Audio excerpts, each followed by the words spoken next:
If you're taking the path of least resistance for every decision that you make, then you are setting yourself up for the hardest life you could possibly have. And when I say the path of least resistance, I mean the easy way out, for example. I'm gonna give you a couple of examples. For example, you're taking a gym membership and then you don't show up because going to the gym is harder than actually just sitting at home and doing nothing. But if you just sit it out for a while and you start seeing some results, then it becomes easier. But it's just the first part where the most resistance shows, that's where people quit. Another example would be is that you're starting a 9 to 5 rather than a business, because at a 9 to 5 you're told what to do, so it's quite easy, you can follow instructions. However, if you're starting a business, you have to figure out everything yourself, so it's more difficult.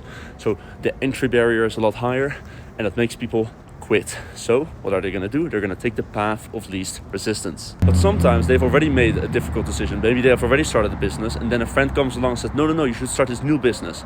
And they start to get this shiny object syndrome. And they've recently come into a couple of obstacles, so they're like, okay, you know what? I'm going to try a new business. The only issue is they just don't know yet how difficult the new business is. They only know how difficult their current business is, but they're going to run into obstacles in the other business too. Or for example, avoiding a friend or family member because you've been in a fight and you simply don't want to take accountability.